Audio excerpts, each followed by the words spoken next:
ये आज राहुल गांधी ने पहला ये कि Adani number 1, Modi ji number 2, Shah ji number 3 और चौथे का नाम उन्होंने नहीं लिया। देखिए असली प्रश्न यहां छिपा हुआ है। भारतवर्ष के 142 करोड़ में से ये चारों लोग एक ही स्टेट के क्यों हैं? क्या हमारे देश में महाराष्ट्रियन जो हैं, जो तमिलनाडु के लोग हैं, कर्नाटका के लोग हैं, वेस्ट बंगाल के लोग हैं, उत्तर प्रदेश बिहार के लोग हैं, तो क्या इस देश के अंदर एक प्रदेश का इतना ज्यादा प्रभुत्व हो गया है कि बाकी वो जो आपके शिवराज सिंह चौहान हो, चाहे वो वसुंधरा राजे राजस्थान की हो, चाहे मध्य प्रदेश के शिवराज सिंह चौहान हो, चाहे रमन सिंह छत्तीसगढ़ के हो, किसी स्टेट के लीडरशिप को उभरने नहीं देना है। केवल देश की राजनीति में, देश के पूंजी में केवल अगर आधिपत्य किसी का होगा तो केवल एक स्टेट का होगा। क्या यह लोकतंत्र के लिए शुभ संकेत है, राजीव जी? दूसरी बात आप ये समझिए, जो बात हुई कि अडानी जी की जो पूरी, देखिए असली मुद्दा क्या है? असली मुद्दा क्या है?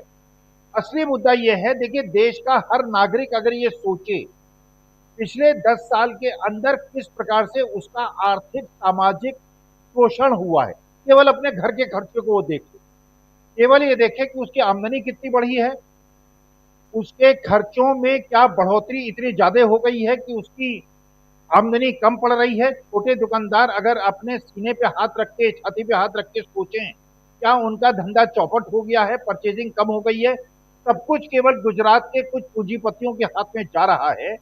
तो क्या ये जागने का समय नहीं है जिस समय कि ये सोचा जाए कि ऐसा क्यों हो रहा है कि एक प्रदेश में ही सारे देश के अधिकार जो हैं वो लिए जा रहे हैं?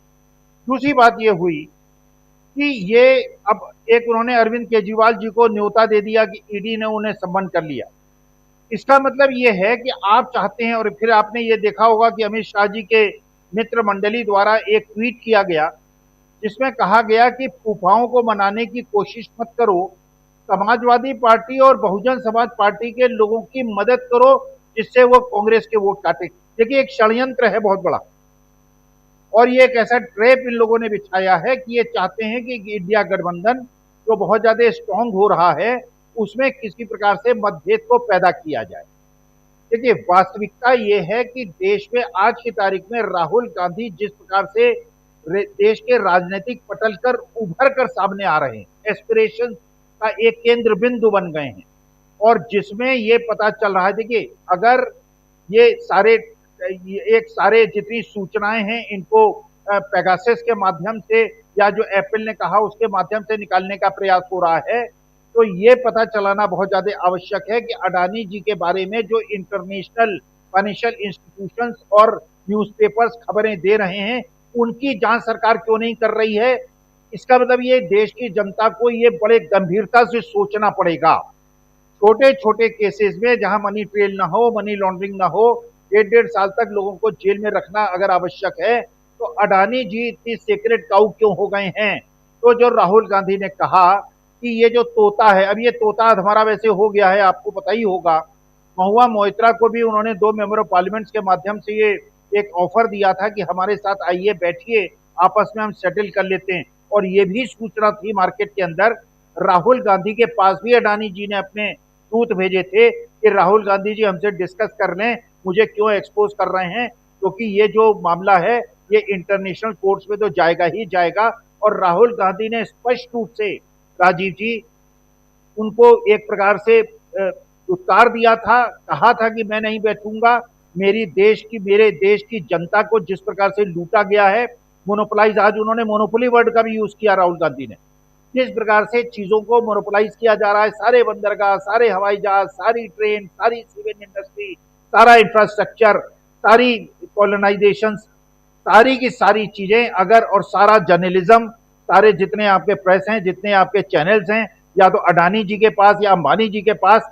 इसका मतलब यह है कि देश के सारी चीजों का अगर एकाधिकार, अगर उसका नियंत्रण गुजरात के पास होगा तो बाकी देश क्या करेगा, बाकी देश की जनता क्या करेगी? इसीलिए ये स्टेट लीडरशिप को खत्म कर रहे हैं। ये स्टालिन के खिलाफ भी हैं, ये उद्धव ठाकरे के खिलाफ भी हैं, ये सोरेन साहब के खिलाफ भी हैं, ये अखिलेश यादव के खिलाफ भी हैं। ये राहुल गांधी के खिलाफ हैं। लेकिन गुजरात में राजीव जी, आपने एक रेड पड़ती हुई नहीं सुनी होगी। पूरे हिंदुस्तान के हर प्रदेश में रेड पड़ रही है, सब पूंजीपतियों का रेड पड़ रही है। गुजरात जहां सबसे ज्यादा धन का संग्रहीकरण हो गया है, वहां एक रेड ईडी और सीबीआई की नहीं होती, क्योंकि वहां पर सब, अब ये राहुल गांधी की तो मजबूरी है राजनीतिक, गुजरात में भी उनको चुनाव लड़ना है। मैं तो राजनीतिक व्यक्ति नहीं हूं, लेकिन गुजरात पे ही सारी शक्ति केंद्रित क्यों हो रही है? नहीं है स्वामी जी की आप राजनीतिक व्यक्ति, 100 सीटें, शायद उतनी सीटें जीत भी जाए कांग्रेस पार्टी। आना चाहता हूं प्रोफेसर अखिल स्वामी जी आपके पास, क्या आप देखते हैं राहुल गांधी की जो आज प्रेस कॉन्फ्रेंस है, उनका जो बयान है, इसको लेकर के और इसका 2023 के इन 5 राज्यों के चुनाव पर कोई असर पड़ता हुआ आप देखते हैं क्या? आखिर आज की तारीख में राहुल गांधी को यह बातें करने की जरूरत क्यों थी? देखिए राजीव जी, एक विश्लेषण और करके देखिए। एक जुमला बहुत तेजी से फेंका गया था पिछले 9.5 साल के अंदर, डबल इंजन सरकार। एक डबल इंजन सरकार है मणिपुर के अंदर जो 7 महीने से चल रहा है।